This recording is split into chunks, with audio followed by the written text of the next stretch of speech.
Hello everyone, welcome DP coaching class. कैसे हो आप सब? उम्मीद है बेटा सब लोग बहुत अच्छे होंगे, पढ़ाई वगैरह बहुत अच्छे से कर रहे होंगे और तैयारी भी आपकी बहुत ज़बरदस्त चल रही होगी। तो प्यारे बच्चों, इसी उम्मीद के साथ कि सब कुछ बहुत बेहतरीन, बहुत ही ज़बरदस्त चल रहा है, हम लोग स्टार्ट कर रहे हैं बेटा अपनी आज की क्लास। हम लोग पढ़ रहे हैं बेटा चैप्टर एवोल्यूशन और आज की क्लास एवोल्यूशन चैप्टर की सबसे लास्ट क्लास होने वाली है। तो आज की क्लास में हम लोग क्या पढ़ने वाले हैं? हम लोग पढ़ने वाले हैं origin and evolution of human के बारे में। तो चलिए देर ना करते हुए स्टार्ट करते हैं हम लोग अपनी आज की क्लास। आप लोग भी हेडिंग लगाएंगे बेटा origin and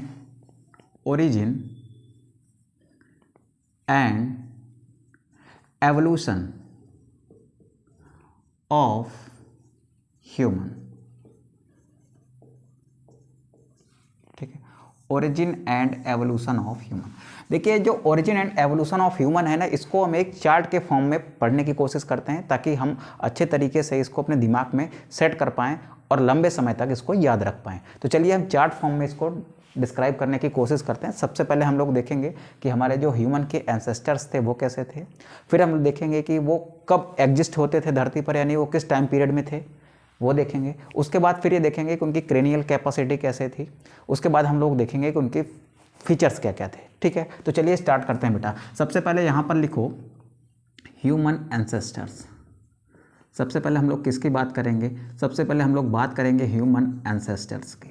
फिर हम लोग बात करेंगे कि वो किस टाइम पीरियड में रहा करते थे, यानी हम लोग बात करेंगे ईयर की, वो कब इस धरती पर थे। फिर हम बात करेंगे बेटा उनकी क्रेनियम कैपेसिटी की। हम लोग बात करेंगे बेटा किसकी? क्रेनियम कैपेसिटी की। ठीक है, फिर हम लोग बात करेंगे बेटा उनके फीचर्स के बारे में। ठीक है, एक मिनट बेटा। फिर हम लोग बात करेंगे किसके बारे में? उनके फीचर्स के बारे में। ठीक है, चलिए स्टार्ट करते हैं बेटा। देखिए, सबसे पहला जो ह्यूमन धरती पर एग्जिस्ट करता था उसको नाम दिया गया बेटा ड्रायोपिथेकस का। क्या नाम दिया गया? ड्रायोपिथेकस का। ठीक है, अब सवाल यह है कि यह ड्रायोपिथेकस धरती पर कब था? तो ये था बेटा 15 मिलियन ईयर एगो। कब था बेटा? 15 मिलियन ईयर एगो। ये कब था? ये था बेटा 15 मिलियन ईयर एगो। ठीक है, इसकी क्रेनियम कैपेसिटी अवेलेबल नहीं है। अब सवाल यह है कि सर क्रेनियम क्या होता है? तो देखो बेटा, क्रेनियम क्या होता है? क्रेनियम होता है ब्रेन बॉक्स। क्या होता है बेटा? Brain box. देखो होता क्या है कि जो आपका ब्रेन होता है ना, आपका ब्रेन यहाँ पर जिस बॉक्स के अंदर पैक होता है, देखो सपोज करो कि ये क्या है बेटा, ये आपका एक ब्रेन बॉक्स है। ठीक है, इसके अंदर देखो कुछ खाली जगह है, इसका कुछ वॉल्यूम होगा। तो जो इसका वॉल्यूम होगा ना, वो क्या है? वो जगह है ना जो किसके द्वारा ऑक्यूपाई की जाएगी, यानी किसके द्वारा घेरी जाएगी? ब्रेन के द्वारा। देखो अब मैं क्या कह रहा हूँ, मेरे पास ये है, ये एक क्रेनियम है, ये एक छोटा सा मान लो कटोरा है, इसके अंदर कुछ तो खाली जगह होगी ना। अब इसमें मैं अगर चीनी भरता हूँ तो अब मैं उसमें आपसे पूछूं कि इस चीनी ने इसमें कितनी जगह घेर रखी है? तो भाई साहब, जितना इसमें खाली जगह थी तो चीनी ने उतनी ही जगह तो इसमें घेर रखी है। ऐसा ही तो है ना? मेरी बात समझो, आपका ब्रेन जिस बॉक्स के अंदर बंद होता है, उस बॉक्स की जो कैपेसिटी यानी उसका जो वॉल्यूम है ना, उसी को मैं क्या कह रहा हूँ? क्रेनियम कैपेसिटी कह रहा हूँ। ठीक है, और वॉल्यूम को आप कैसे दिखाते हो? सेंटीमीटर क्यूब में दिखाते हो। जैसे आप किसी का एरिया लिखते हो ना, तो सेंटीमीटर स्क्वायर लिखते हो। किसी का वॉल्यूम लिखते हो तो वो कैसे लिखते हैं बेटा? सेंटीमीटर क्यूब में। तो उसको हम शॉर्ट में क्या लिख देते हैं? सीसी। ठीक है, बात क्लियर है बेटा? तो इनकी क्रेनियम कैपेसिटी पता ही नहीं है। क्यों नहीं पता है? क्योंकि इनके फॉसिल्स बहुत कम अवेलेबल है। इनके फॉसिल्स में उस तरीके की चीज़ें मिले ही नहीं जहाँ से हम ये जान पाएँ कि क्या है बेटा इनकी क्रेनियम कैपेसिटी कितनी है। ठीक है, तो इनकी क्रेनियम कैपेसिटी अवेलेबल नहीं है, आपकी एनसीईआरटी में मेंशन भी नहीं है। अब इनका फीचर क्या था बेटा? अब इनका फीचर क्या था? अब इनके फीचर के बारे में अलग कलर से चेंज करके लिखते हैं। ये कैसे थे बेटा? ये एप लाइक थे। They are more ape like. Ape क्या होते हैं? एप जो होता है ना, वो ओल्ड वर्ड मंकीज को आप एप कहते हो। ठीक है, क्या कहते हैं बेटा? एप कहते हो। अब एप क्या है? जैसे आपने गोरिल्ला देखा होगा, जैसे आपने चिंपैंजी देखा होगा, जैसे आपने गिब्बन को देखा होगा, जैसे आपने एक मंकी होता है ओरंगुटान, उसको देखा होगा। तो ये सब क्या है बेटा? इन सबको आप एप कैटेगरी में रखते हो। तो ये वाला जो इंसान था ना, ये ड्रायोपिथेकस जो था, ये एप के जैसा था। पूरा शरीर हेयरी था, यानी शरीर पर बहुत सारे बाल थे। और ये कैसे चलता था बेटा? ये मतलब हेयरी था और वॉक करता था कैसे? ह्यूमंस के जैसे, ठीक है, जैसे चलता था, ठीक है। अब चलता आज के जैसे इंसान की तरह नहीं चलता था कि ऐसा सीधा खड़ा होकर चलता है, ये थोड़ा सा बेंड होकर चलता था, ठीक है। तो हम क्या लिखेंगे बेटा, बेंड होके कैसा चलता था। चिंपैंजी वगैरह कैसे चलते हैं, आपने देखा है कैसे चलते हैं बेटा, बेंड होके चलते हैं। गोरिल्ला कैसे चलता है, बेंड होके चलता है, ठीक है। तो ये सब जैसे चलते हैं ना, ऐसे ये बेंड होके चलता था, ठीक है। तो हम क्या लिखेंगे बेटा, ये कैसा था, ये मोर एप लाइक था, मोर ape like,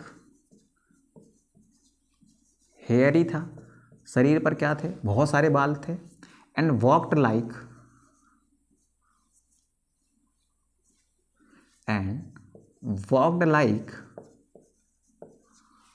walked like chimpanzee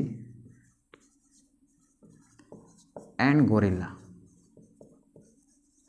chimpanzee और गोरिल्ला की तरह क्या करता था बेटा, ये चलता था। अगला जो इसका फिर डिसेंडेंट आया, इसके बाद जो आया ह्यूमन, वो क्या था, उसका नाम था बेटा रामापिथिकस। क्या नाम था, उसका नाम था बेटा रामापिथिकस। ये भी कब एग्जिस्ट करता था, अप्रॉक्सीमेटली 15 मिलियन ईयर एगो, ठीक है। इसकी भी क्रेनियम कैपेसिटी अवेलेबल नहीं है, छोड़ देते हैं। ये क्या था, ये मोर मैन लाइक था। ये कैसे थे बेटा, ये एप लाइक थे, और ये कैसा था, मैन लाइक था। तो इसको हम लिखते हैं more man like, more man like. ये भी हेयरी था, इसके भी शरीर पर क्या थे, बाल थे, और ये भी कैसे चलता था, गोरिल्ला और चिंपांजी जैसा, यानी walked like chimpanzee and gorilla, walked like chimpanzee and gorilla, ठीक है। उसके बाद क्या हुआ बेटा, उसके बाद फिर आया ऑस्ट्रेलोपिथेकस, ठीक है। थर्ड नंबर पर कौन आया, थर्ड नंबर पर आया ऑस्ट्रेलोपिथेकस।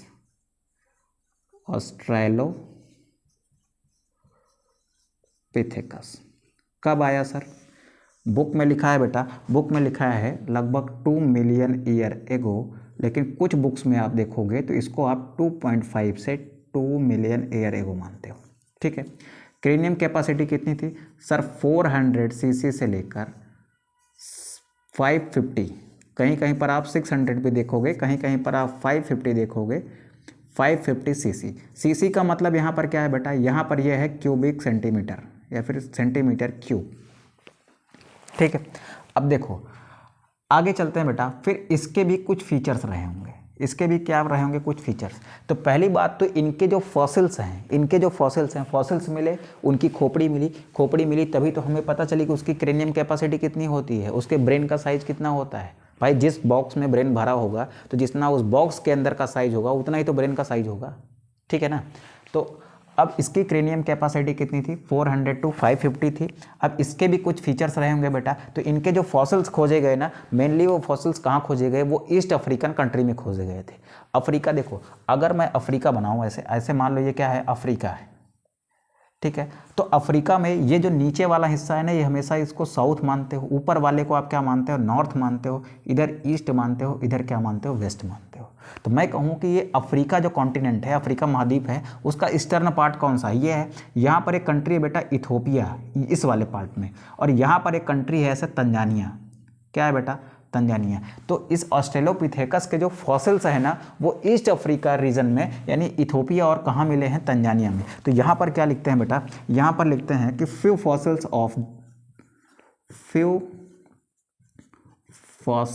आर, सॉरी वेयर लिखते हैं, बहुत पहले डिस्कवर हुए थे तो आर न लिख के वेयर लिखते हैं, were discovered from Ethiopia and Tanzania, Ethiopia and Tanzania. और ये क्या है बेटा, ये हैं आपकी ईस्ट अफ्रीका रीजन में पाई जाने वाली कंट्रीज़, ये हैं ईस्ट अफ्रीका की कंट्रीज़।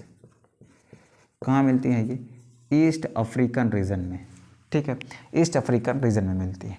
अब इसकी खास बात क्या है बेटा, इसकी खास बात ये है कि ये जो ऑस्ट्रेलोपिथेकस था ना, इसके फॉसिल से पता ये चलता है कि इनकी हाइट जो थी ना अप्रॉक्सीमेटली 4 फीट हुआ करती थी। कितनी हुआ करती थी बेटा, इनकी हाइट जो है ना वो अप्रॉक्सीमेटली 4 फीट हुआ करती थी।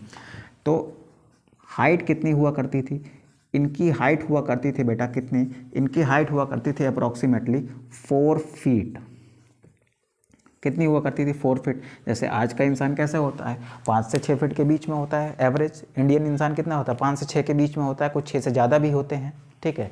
तो उस टाइम के ऑस्ट्रेलोपिथेकस की हाइट कितना हुआ करती थी? Approximately 4 feet.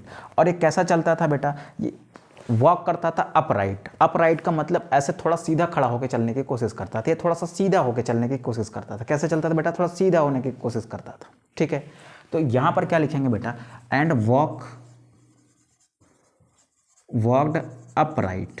पूरी तरीके से सीधा नहीं हो पाता था, बट थोड़ा सीधा होकर चलने की कोशिश करता था, ठीक है।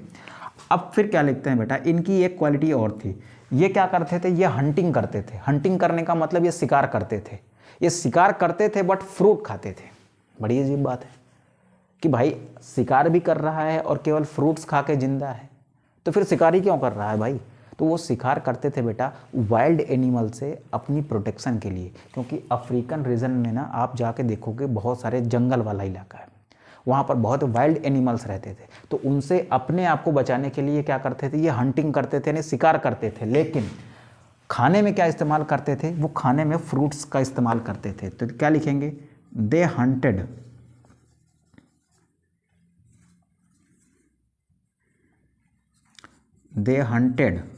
But they ate fruits. वो हंटिंग करते थे बट क्या खाते थे बेटा? वो फ्रूट्स खाते थे, ठीक है। ये तक बात है बेटा। तो ये रेड वाला पोर्शन में क्या लिखा मैंने? ऑस्ट्रेलोपिथेकस।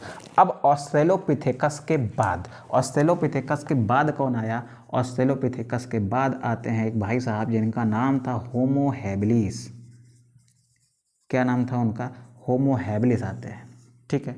अब सवाल ये है कि सर ये होमो हैबिलिस कब आए? तो इनकी ओरिजिन मानी जाती है बेटा 2 मिलियन ईयर एगो से 1.5 मिलियन ईयर एगो के बीच में, ठीक है। एनसीईआरटी में आप ये डेटा देखोगे तो इनकी ओरिजिन यहाँ मानी जाती है। अब सर इनकी क्रेनियम कैपेसिटी कितनी थी? तो इससे तो ज़्यादा ही रही होगी बेटा, क्योंकि इससे तो एडवांस ही रहा होगा। तो इसकी थी बेटा लगभग 650 से अप्रॉक्सीमेट 800। कितनी रही बेटा? अप्रॉक्सीमेट 800। अब इनके फीचर्स क्या थे? बेटा? अब इनका जो फीचर था ना वो क्या था? ये फर्स्ट ह्यूमन लाइक होमोनिड था। ये क्या था बेटा? पहला ह्यूमन के जैसा यानी इंसान के जैसा होमोनिड था, ठीक है। तो यहाँ पर क्या लिखेंगे बेटा? They were first human like hominid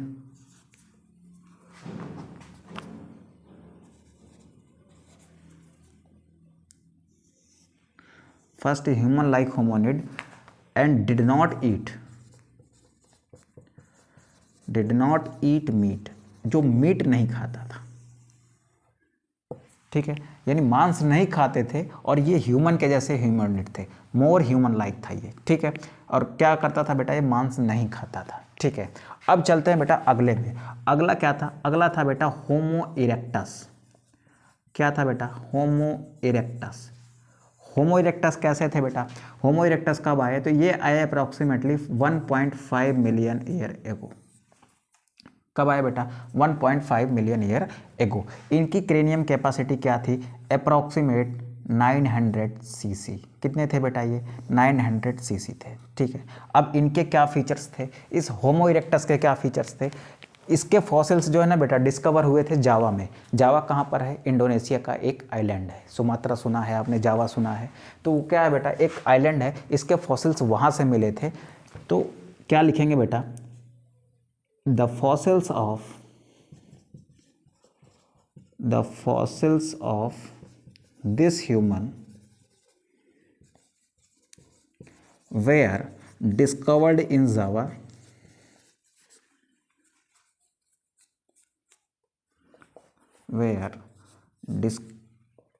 क्या लिख रहे हैं यार? discovered in Java and they eat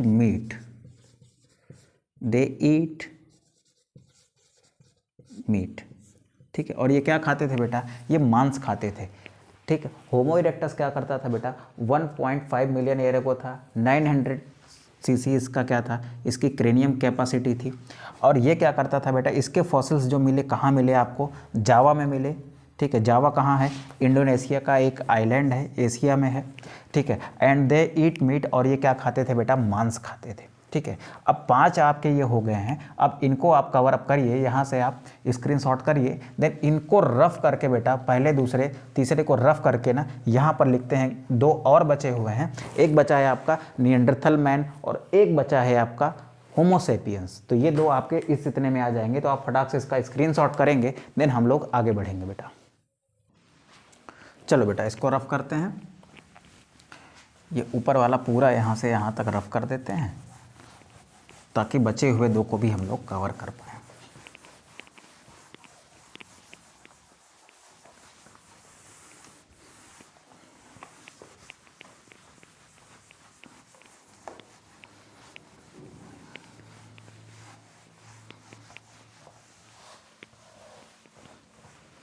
चलो अगला लिखो बेटा, निएंडरथल मैन। निएंडरथल मैन, ठीक है। इसकी ओरिजिन कब मानी जाती है बेटा, इसकी ओरिजिन कब मानी जाती है, इसकी ओरिजिन मानी जाती है आज से 1 लाख से लेकर 40,000, के का मतलब 1000 से है, 40,000 ईयर्स के पहले। ठीक है, ये कब से कब तक था, आज से 1 लाख और 40 के बीच में था। क्रेनियम कैपेसिटी कितनी थी बेटा, अब क्रेनियम कैपेसिटी आप देखते जा रहे हो ना, जैसे जैसे डेवलप हो रहा है ह्यूमन, वैसे वैसे क्रेनियम कैपेसिटी बढ़ती जा रही है। तो इसकी क्रेनियम कैपेसिटी बढ़ के हो गई थी अप्रॉक्सीमेट 1400 सीसी। एक तो यार थोड़ा ऑफलाइन क्लासेस में ना केमिस्ट्री पढ़ाने की आदत है, तो जहाँ पर ऐसे कुछ नंबर्स लिखते हैं ना, वहाँ पर डिग्री सेल्सियस जैसा कुछ चीज़ आ जाता है याद में।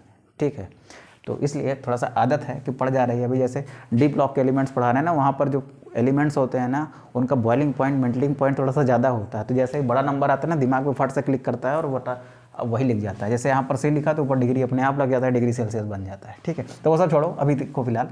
तो क्या था बेटा, 1400 सीसी था।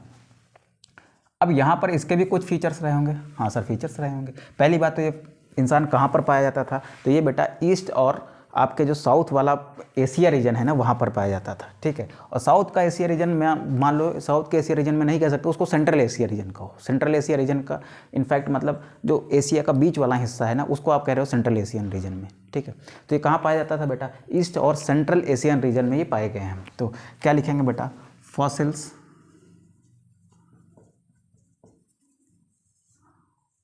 shows that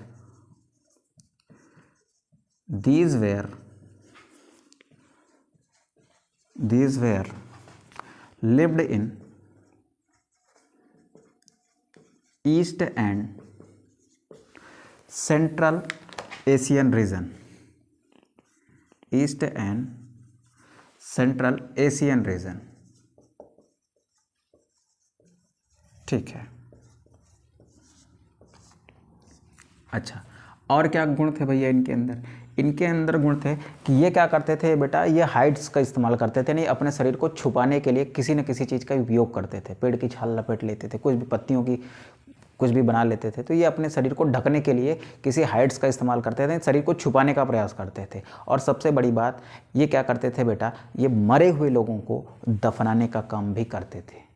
ठीक है, तो ये क्या करते थे, मरे हुए लोगों को दफनाने का काम करते थे, प्लस ये शरीर को ढकने का काम करते थे। तो आपको लग रहा होगा कि अब धीरे धीरे क्या है बेटा, इनमें एडवांसमेंट आ रहा है। तो ये क्या करते थे बेटा, दे यूज्ड हाइट्स। हाइट्स का मतलब ये खुद को छिपाने के लिए चीज़ों का इस्तेमाल करते हैं। फिर क्या लिखेंगे बेटा, दे बरीड दियर डेड, दे बरीड दियर डेड। दे बरीड दियर डेड का मतलब है कि वो अपने मरे हुए लोगों को क्या करते थे बेटा, दफनाने का काम करते थे। ठीक है। अब बेटा इनका एडवांसमेंट होगा, जब इनका एडवांसमेंट होगा तो आपको फिर आज का इंसान दिखेगा जिसको देखो हुआ क्या था बेटा, अगर थोड़ा सा बीच की कड़ी जोड़ने का प्रयास करो ना तो एक क्रोमैग्नॉन माना हुआ करता था जो इनके बीच में था, निएंडरथल मैन और आपके ह्यूमन जो आज के होमोसैपियंस का जस्ट जो एंसेस्टर था वो उसको क्रोमैग्नॉन मानते हैं। वो यहाँ पर एनसीईआरटी में मेंशन नहीं है तो हम भी नहीं पढ़ रहे हैं भाई, क्यों पढ़ेंगे, ठीक है। तो बहुत ज़्यादा इस पर परेशान होने की बात नहीं है। निएंडरथल मैन के बाद आप सीधा लिखो होमोसैपियंस, ठीक है। क्या पढ़ रहे हो आप, होमोसैपियंस। अब होमोसैपियंस कब था बेटा, होमोसैपियंस की मानते हो आप कि ये 17,000 ईयर से लेकर कब तक रहा बेटा, 10,000 ईयर तक, ठीक है। ये कब, इसकी ग्रोथ कब हुई है, इसकी ओरिजिन हुई है इस टाइम पीरियड के बीच में। क्रेनियम कैपेसिटी 1450 सीसी के आसपास है। इनके फीचर्स क्या क्या हैं बेटा, इनके फीचर्स क्या क्या हैं। पहली बात तो ये कहाँ उत्पन्न हुआ, ये अफ्रीका में पैदा हुआ और वहाँ से ह्यूमन की अलग अलग रेसेस में, रेसेस का मतलब जैसे देखो अफ्रीकन थोड़ा सा अलग दिखता है, यूरोपियन थोड़ा सा अलग दिखेगा, इंडियन अलग दिखता है, चाइनीज़ अलग दिखता है, कोरियन अलग दिखता है। तो ये सारे क्या हैं बेटा, ये सारी ह्यूमंस की अलग अलग रेसेस हैं। अफ्रीकन रेस अलग है, इंडियन रेस अलग है, ठीक है। आप देखोगे यूरोप के लोग अलग दिखते हैं, नॉर्वे के लोग थोड़ा सा अलग दिखते हैं, बाल वगैरह उनके कैसे होते हैं, ब्लॉन्ड होते हैं, मतलब थोड़ा सा मतलब सुनहरे टाइप के होते हैं, ठीक है, चमकीले टाइप, सफ़ेद में चमकीले टाइप होते हैं, गोल्डन टाइप के होते हैं बाल, ठीक है। और फिर आप थोड़ा सा और चले जाओ इधर, कोरिया के लोग देखो कैसे होते हैं, और देखो मंगोलियन कैसे होते हैं, आपके चाइनीज़ कैसे होते हैं। ये क्या ह्यूमन की अलग अलग रेसेस हैं बेटा। तो यहाँ ये कहाँ पैदा हुआ, ये पैदा हुआ, इसकी ओरिजिन हुई है अफ्रीका में, फिर वहाँ से ये अलग अलग एरिया में गया, फिर अलग अलग रेसेस में जो है ना ये डेवलप हुआ, ठीक है। तो हम क्या लिखेंगे बेटा कि arrows in Africa, arrows in Africa, Africa का मतलब है बेटा अफ्रीकन कॉन्टिनेंट की बात कर रहा है ये, African continent, arose in Africa and developed into different races of human, ठीक है। अब देखो उसके बाद और क्या लिखते हैं बेटा, अब इन लोगों में ना एक केव आर्ट पेंटिंग मिली है हमें भीमबेटका में, एमपी में है, रायसेन एक डिस्ट्रिक्ट है, वहाँ पर एक जगह है भीमबेटका, वहाँ पर केव मिली है। केव्स मतलब जहाँ पर ये लोग रहा करते थे पहले, वो अर्ली मैंस थे ना, वो कहाँ रहते थे, गुफाओं में रहते थे, क्योंकि वहाँ पर प्रोडक्शन मिल जाती थी, थोड़ा गुफाओं में रहते थे। और गुफाओं में ना इनके ये लोग पेंटिंग वगैरह बनाते थे, कुछ आर्ट्स बनाते थे। तो जो एंशियंट केव आर्ट है ना वो भी प्राप्त हुई है कहाँ से बेटा, आपके इंडिया में एक स्टेट है एमपी, हमारे यूपी के बगल में ही है एमपी, वहाँ की एक रायसेन डिस्ट्रिक्ट है, वहाँ पर एक भीमबेटका जगह है, वहाँ से प्राप्त हुई हैं एंशियंट केव आर्ट पेंटिंग्स। तो ये लोग इसका मतलब पेंटिंग्स वगैरह भी बना लेते थे। तो यहाँ पर लिखते हैं बेटा प्री हिस्टोरिक, प्री हिस्टोरिक मतलब जब से हिस्ट्री लिखी गई है उससे पहले की बातें हैं बेटा ये, pre historic, pre historic cave art, pre historic cave art found in Bhimbetka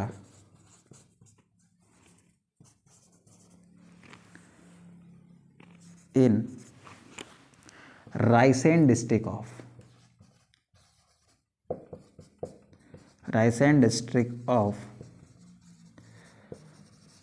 Madhya Pradesh, ठीक। केव आर्ट के साथ साथ में पेंटिंग्स भी लिख लेना, केव art and painting found in Bhimbetka in Raisen district of Madhya Pradesh which is of before 18,000 year, जो 18,000 साल पुरानी है। कहाँ से प्राप्त हुई है बेटा, रायसेन डिस्ट्रिक्ट ऑफ एमपी से। जगह का नाम क्या है, भीमबेटका। वहाँ से क्या मिली है, ancient prehistoric cave art and paintings मिली है, ठीक है। और फिर ये माना जाता है ना बेटा, एक लाइन ये रफ करता हूँ मैं ब्लैक वाली, और यहाँ पर ये ब्लू वाला जो लिख रहा हूँ ना, ब्लू वाला किसकी क्वालिटीज़ लिख रहा हूँ मैं, किसके फीचर्स लिख रहा हूँ, होमोसैपियंस के। तो यहाँ पर एक बात लिखता हूँ मैं बेटा, एग्रीकल्चर जो आया है बेटा, एग्रीकल्चर जो आया है आज के इस दुनिया में, वो कब आया है, अप्रॉक्सीमेटली 10,000 ईयर बिफोर आया है। तो ठीक है, तो लिखते हैं बेटा एग्रीकल्चर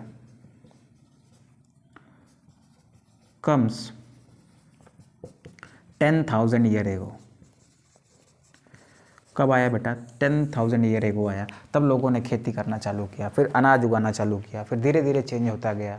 फिर उसके बाद थोड़ा सा और डेवलप हुआ, फिर आपके हड़प्पा सिविलाइजेशन आई। आपके इंडिया और पाकिस्तान में आप देखोगे उसके कई सारे साइट्स हैं, हड़प्पन साइट्स हैं, ठीक है, जिसमें आप पढ़ते हो हड़प्पा है, मोहनजोदारो है, ये सब क्या है? ये सब आपके ऐसे हड़प्पन साइट्स हैं जो एंशियंट इंडिया के हैं, ठीक है। ये आपके एंशियंट हिस्ट्री को बता रहे हैं। ऐसे ही मेसोपोटामिया थी, ऐसे ही बेबीलोन सिविलाइजेशन थी, ऐसे इजिप्शियन सिविलाइजेशन थी। तो ऐसे दुनिया में अलग अलग जगह में बेटा अलग अलग सिविलाइजेशन डेवलप हुई। फिर धीरे धीरे चेंजेस आया।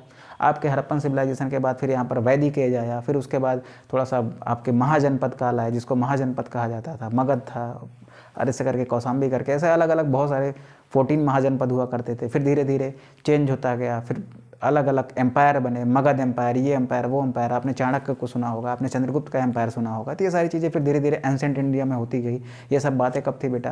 ये सब बात BC में है, यानी कि बिफोर क्राइस्ट है। यानी जब आपका ये जो 2024 सन 2024 में खड़े होना, कभी तो एक रहा होगा, सन 1 भी तो कभी रहा होगा। 1 2 3 4 ऐसे चलते हुए आज आप 2024 में खड़े हो। तो सन 1 से पहले की चीज़ें जो है ना वो BC में लिखी जाती हैं। तो उससे लगभग 2500-2000 साल पहले हड़प्पन सिविलाइजेशन हुआ करती थी। तो ये सारी चीज़ें थी बेटा। तो धीरे धीरे आज डेवलप होता गया। आज का इंसान है कि साइंस कितने टेक्नोलॉजी विकसित कर लिया है। हो सकता है कि इन फ्यूचर आज से 10,000, 20,000 या 1,00,000 साल बाद, कोई 10 लाख साल बाद कोई ऐसा ह्यूमन आ जाए जो आज से भी ज़्यादा एडवांस हो। उसको आप नाम दे देना फिर ह्यूमो सैपियंस फ्यूचरलिस। ये भी प्रेडिक्शन है कि ह्यूमो सैपियंस जो फ्यूचरलिस होगा उसके शरीर पर बालों की मात्रा क्या होगी? कम होगी, ठीक है। हाइट क्या हो जाएगी? थोड़ा सा कम हो जाएगी। बालों, शरीर पर बाल भी क्या होंगे? कम होंगे। क्योंकि आप देखो एक ट्रेंड चल रहा है। आपने देखा था ना कि जो आपका ड्रायोपिथेकस और रामापिथेकस था वो कैसा था? ड्रायोपिथेकस और रामापिथेकस, उसके शरीर पे बहुत सारे बाल थे। फिर धीरे धीरे हेयर कम हो गए। आज का जो इंसान है उसके बॉडी पर देखो हेयर्स बहुत कम होते हैं, ठीक है। और आज से पहले के जो इंसान रहे होंगे उनके शरीर पर हेयर बहुत ज़्यादा थे। जैसे जैसे टाइम बीतता जा रहा है, जैसे जैसे एडवांसमेंट आता जा रहा है, क्रेनियल कैपेसिटी देखो बदलती जा रही है, ठीक है। तो ऐसे करके बेटा एक जो नया वेरिएंट आएगा ना उसको नाम दे दिया गया अभी से होमो सैपियंस फ्यूचरलिस। आज के ह्यूमन को कहा जाता है होमो सैपियंस सेपियंस, ठीक है। तो ये सारी चीज़ें हैं बेटा चल रही हैं। एवोल्यूशन की प्रोसेस है। एवोल्यूशन की प्रोसेस ग्रेजुअल प्रोसेस है, कंटिन्यूअस प्रोसेस है, अभी भी चल रही है, ठीक है। तो एवोल्यूशन के बाद हो सकता है कि इन फ्यूचर कुछ नया आए, लेकिन तब तक ना आप रहेंगे ना हम रहेंगे। ये सारी चीज़ें देखने के लिए ना आप रहेंगे ना हम रहेंगे, ठीक है। क्योंकि इंसान की लाइफ बहुत मैक्सिमम हो गई 100 ईयर। वो भी आज के सिनारियो में, आज के इस तरीके के बदलते इन्वायरमेंट पे कहाँ ही रह पाता है यार। आदमी की 60-70 साल में बहुत मैक्सिमम 70-80 साल बस, ठीक है। बहुत अच्छा उसका देख रेख की गई, बहुत अच्छी उसने लाइफ स्टाइल फॉलो किए, तो मैक्सिमम 80 ईयर बस, ठीक है। तो चलो ये चैप्टर होता है बेटा इसी कॉन्सेप्ट के साथ ख़त्म। मिलते हैं नेक्स्ट लेक्चर में। बहुत अच्छे चैप्टर की शुरुआत करते हैं हम लोग। पढ़ेंगे बेटा ह्यूमन हेल्थ एंड डिसीज़ को बहुत कंसाइज वे में, बहुत अच्छे तरीके से। ऐसा भी नहीं है कि बहुत लेंदी करेंगे, बहुत अच्छे से करेंगे कि सारे कॉन्सेप्ट भी कवर हो जाएं, टाइम भी ज़्यादा न लगे, क्योंकि टाइम आपके पास भी नहीं है और हमें विद इन टाइम सारी चीज़ें करनी है, ठीक है। मिलते हैं नेक्स्ट लेक्चर में। तब तक के लिए आप अच्छे से तैयारी करिए, पढ़ाई करिए, ठीक है। Bye, take care.